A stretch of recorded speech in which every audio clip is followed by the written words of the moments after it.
Halo teman-teman, perkenalkan nama saya Novita Destiede, NIM saya 2119146. Saya merupakan mahasiswa Universitas Kristen Wirawacana Sumba dan saya berasal dari program studi Teknik Informatika angkatan 2019.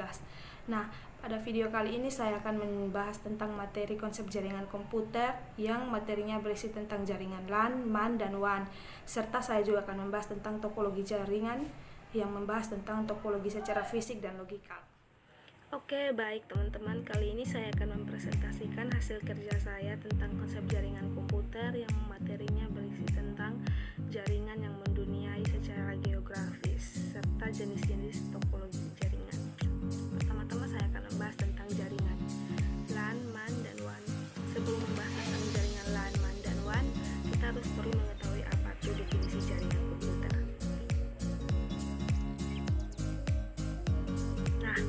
Jaringan komputer adalah sebuah sistem di mana kita dapat menghubungkan beberapa komputer menjadi satu kesatuan yang saling berhubungan, berbagi, dan berkomunikasi. Oleh karena itu, terdapat 3 jenis jaringan komputer saat ini, yaitu Local Area Network atau LAN, Metropolitan Area Network atau WAN, dan Wide Area Network atau WAN. Anda bisa membaca penjelasan di samping tentang jenis jaringan komputer tersebut. Yang pertama, jenis jaringan komputer, Local Area Network atau LAN. LAN adalah jenis jaringan ruang lingkupnya yang berada di area yang relatif kecil. Pada umumnya, jenis jaringan ini sering diterapkan pada kantor, lab, sekolah, rumahan, dan lain sebagainya yang area lingkupnya cukup kecil. Dengan kata lain, jenis jaringan ini hanya dapat menghubungkan komputer-komputer yang berada di satu tempat terbatas, yang berjarak tidak lebih dari 1 km. Ini merupakan salah satu gambar jaringan komputer LAN. Teman-teman bisa melihatnya. Yang kedua yaitu Metropolitan Area Network atau MAN. Pada jenis jaringan ini, biasanya MAN ruang lingkupnya lebih luas daripada LAN. Biasanya meliputi antara wilayah dalam satu provinsi. Contohnya sering digunakan dalam bank. Dalam hal ini, sistem jaringan komputer menghubungkan beberapa jenis jaringan kecil atau LAN ke arah yang lebih besar.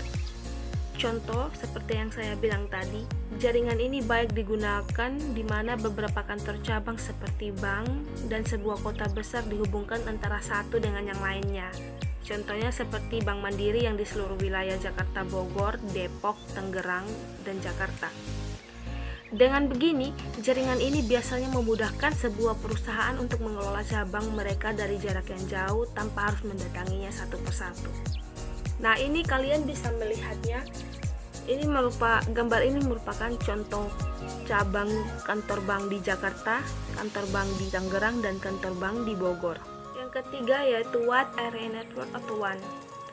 Mengingat ruang lingkup pada jaringan WAN ini sangatlah luas, maka kebanyakan pengguna sudah menggunakan satelit atau bahkan kabel laut untuk menghubungkannya.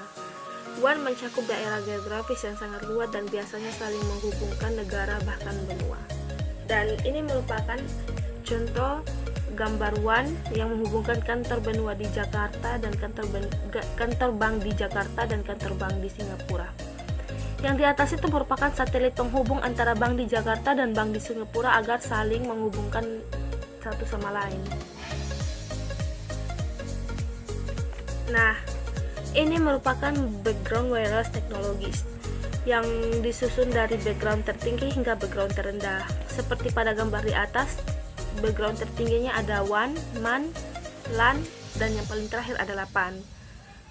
Oleh karena itu, saya akan menjelaskan kepada kalian seperti gambar dalam video ini.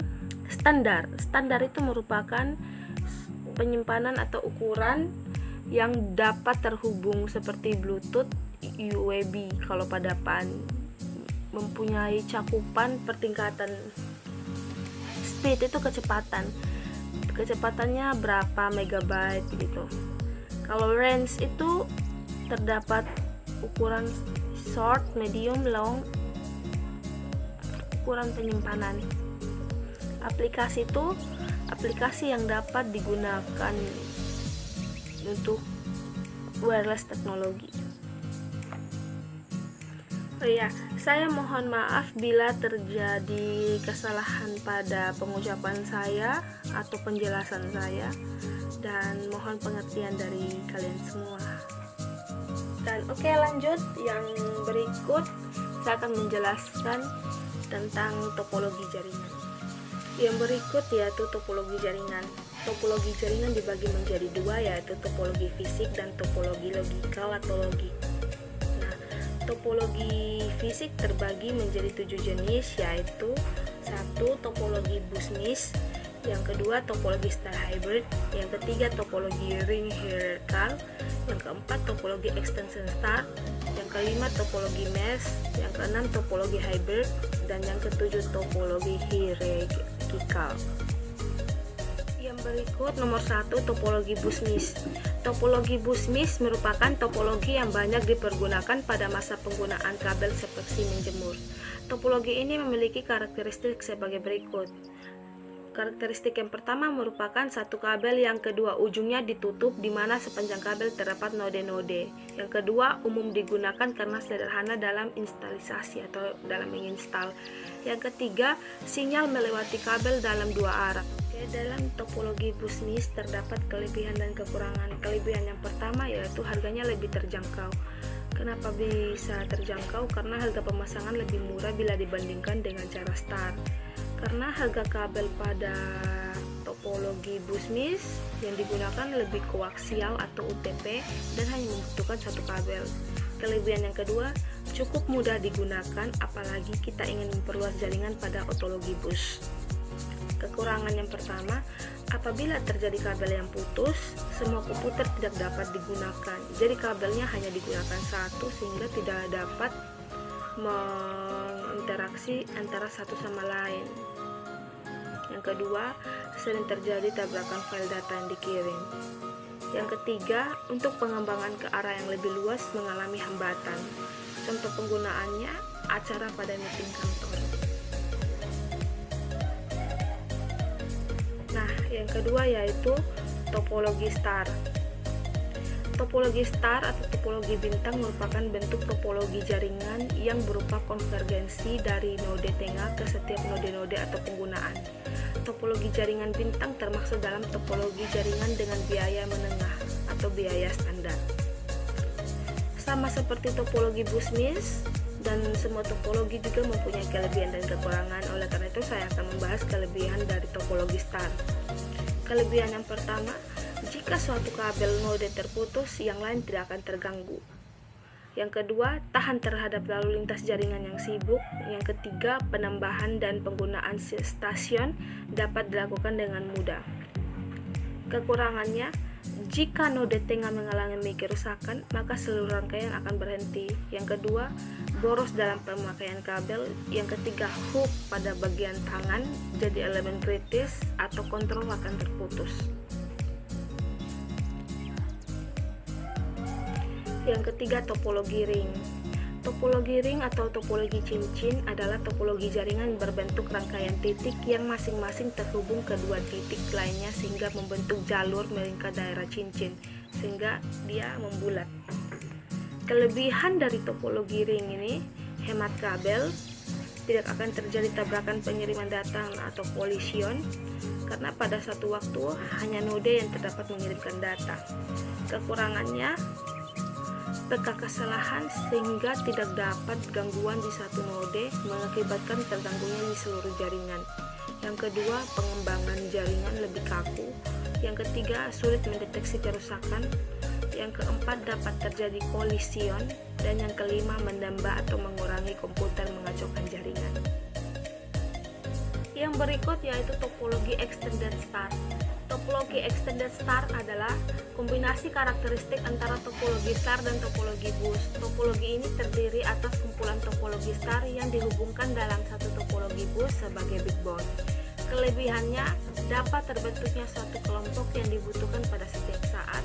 Sebagai contoh, perusahaan dapat membentuk kelompok yang terdiri dari terminal pembukuan serta kelompok lain dibentuk untuk terminal penjualan. Kekurangannya, apabila simpul yang lebih tinggi kemudian tidak berfungsi, maka kelompok lain juga menjadi tidak efektif. dan cara kerja jaringan PON ini relatif menjadi lambat.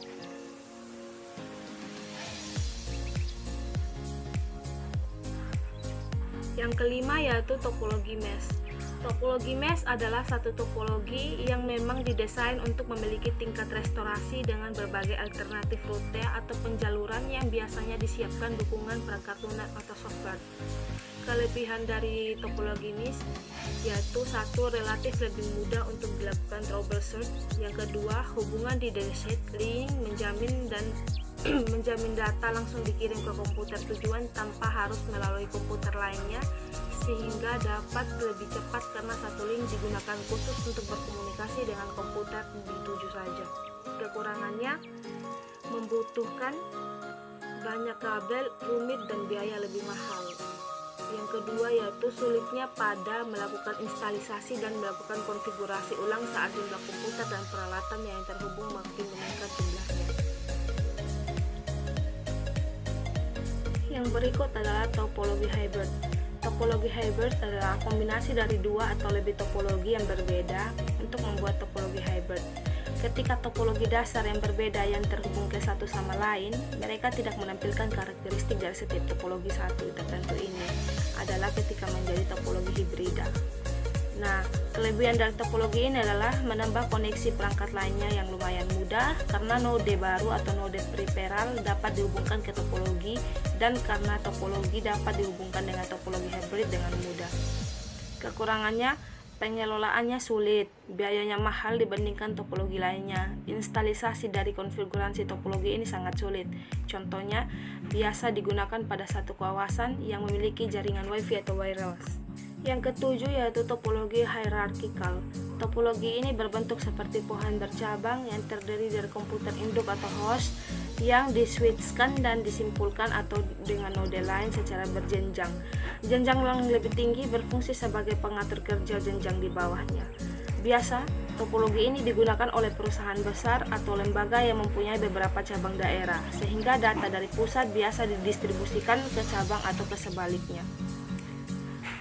Topologi ini mempunyai dua kelebihan dan dua kekurangan. Kelebihannya yaitu yang pertama, data terpusat secara hierarki sehingga manajemen data lebih baik dan mudah. Yang kedua, terkontrol mudah dan mudah dikembangkan menjadi jaringan yang lebih luas.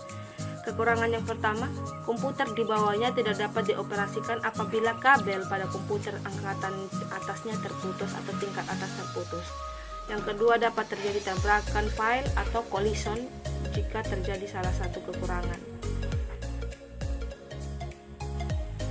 Yang berikut B, jenis-jenis topologi logik atau logikal. Topologi logik terdiri dari 5 jenis. Yang pertama, Ethernet, yang kedua token ring, yang ketiga local talk, dan yang keempat FDDI atau Fiber Distributed Data Interface, yang kelima ATM, Async Transfer Mode. Ini merupakan gambar dari topologi Ethernet, dan topologi Ethernet itu sekarang paling banyak digunakan oleh seluruh umat manusia. Ethernet menggunakan mode akses yang disebut CSMA atau CD, Carrier Sense Multipath Access atau Collision Detection. Sistem ini memperhatikan setiap komputer ke dalam kabel dari network sebelum mengirimkan data ke dalamnya. Keuntungan dari Ethernet ini ada 3, yaitu yang pertama, kecepatan mengirim data mencapai 100 MB atau sampai 1 GB. Yang kedua, cukup sederhana. Yang ketiga, mudah dalam menggunakannya. Kerugiannya ada 2. Yang pertama, sering terjadi tabrakan data pada saat menggunakannya. Yang kedua, jika pemakaiannya ramai maka kecepatan pun melambat atau loading. Token ring.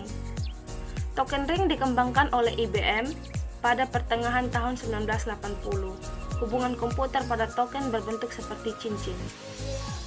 Keuntungannya, menggunakan token phishing untuk menghindari tabrakan data. Kecepatan mencapai 16 MB, menggunakan kabel fiber optik. Kerugiannya, jika terdapat gangguan di satu node maka seluruh jaringan terganggu, biayanya mahal. Baik, yang keempat adalah Fiber Distributed Data Interface atau FDDI. FDDI merupakan sebuah jaringan yang menghubungkan antara 2 atau lebih jaringan bahkan pada jarak yang jauh. Keuntungannya, yang pertama, dapat menggunakan 2 buah topologi ring atau dalam proses transmisi. Yang kedua, menggunakan kabel fiber optik. Yang ketiga, memiliki kecepatan 100 MB. Kerugian yang dialami oleh fiber ini adalah biaya yang cukup mahal dan boros dalam menggunakan kabel. Yang kelima yaitu Asynchronous Transfer Mode atau ATM. ATM merupakan sebuah jaringan yang mentransmisikan pada kecepatan 155 MB atau lebih. ATM mentransmisikan data ke dalam satu paket, sedangkan yang lainnya mentransmisi pada besar kecilnya paket.